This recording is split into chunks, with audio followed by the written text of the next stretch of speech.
తమిళ star నటుడు తమిళగ వెట్రి కళగం అధినేత విజయ్ తన సినీ ప్రస్థానానికి ముగింపు పలికినట్లుగా ప్రకటించారు. రాజకీయాల్లో తన భవిష్యత్తును రాబోయే 30 ఏళ్ల ప్రజాసేవను దృష్టిలో ఉంచుకుని నిర్ణయం తీసుకున్నట్లుగా ఆయన ప్రకటించారు. 2 పడవల మీద ప్రయాణిస్తానంటే ప్రజలు సీరియస్ గా తీసుకోరు. ఆ విషయంపై ఆయనకు స్పష్టత ఉంది. అందుకే చివరి సినిమాగా జననాయగన్ ను ప్రకటించారు. మలేషియాలో జరిగిన ఈ జననాయగన్ కార్యక్రమంలో ఈ విషయం ప్రకటించారు. దర్శకుడి కుమారుడిగా సినీ రంగంలోకి అడుగుపెట్టి కోట్లాది మంది అభిమానులను సంపాదించుకున్న దళపతి విజయ్ ఇప్పుడు అభిమాన బలంతో రాజకీయాల్లోకి ఎంట్రీ ఇచ్చారు.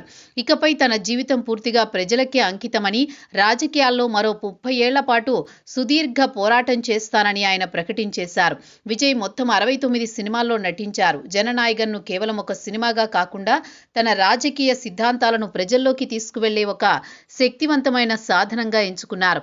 ఇంతకాలం నన్ను ఆదరించిన అభిమానుల కోసం, వారి భవిష్యత్తు కోసం 30 ఏళ్ల ప్రజాక్షేత్రంలో నిలబడతానని ప్రతిజ్ఞ చేశారు. అంటే రాజకీయాల్లో 30 ఏళ్ల కెరియర్ ను టార్గెట్ గా పెట్టుకున్నారని అర్థం చేసుకోవచ్చు. విజయ్ కు రాజకీయ ఆకాంక్షలు ఉన్నాయని చాలా కాలం క్రితమే స్పష్టమైంది. కానీ అప్పట్లో జయలలిత, కరుణానిధి వంటి వారి మధ్య రాజకీయ శూన్యత లేదు. వారిద్దరూ మరణించిన తర్వాత స్టాలిన్ మాత్రమే బలమైన ప్రజాబలమున్న నేతగా రాజకీయాల్లో ఉన్నారు. ఆయనకు పోటీగా మరో నేత లేరు. ఆ శూన్యతను పక్కాగా ఉపయోగించుకుంటున్నారు విజయ్. సినిమాలకు రిటైర్మెంట్ ప్రకటించినా అది ప్రజల్ని నమ్మించడానికే కానీ శాశ్వతంగా ఆయన సినిమాలకు దూరమవడం అసాధ్యం అనుకోవచ్చు. రాజకీయాల్లో 30 ఏళ్ల కల సాకారం కావాలంటే 2026 అసెంబ్లీ ఎన్నికల ఫలితాలే కీలకం. 2026 తమిళనాడు ఎన్నికల్లో టీవీకే పార్టీ సాధించే ఓట్ల శాతంతో పాటు సీట్లే విజయ్ రాజకీయ పటిష్టతను నిర్ణయిస్తాయి.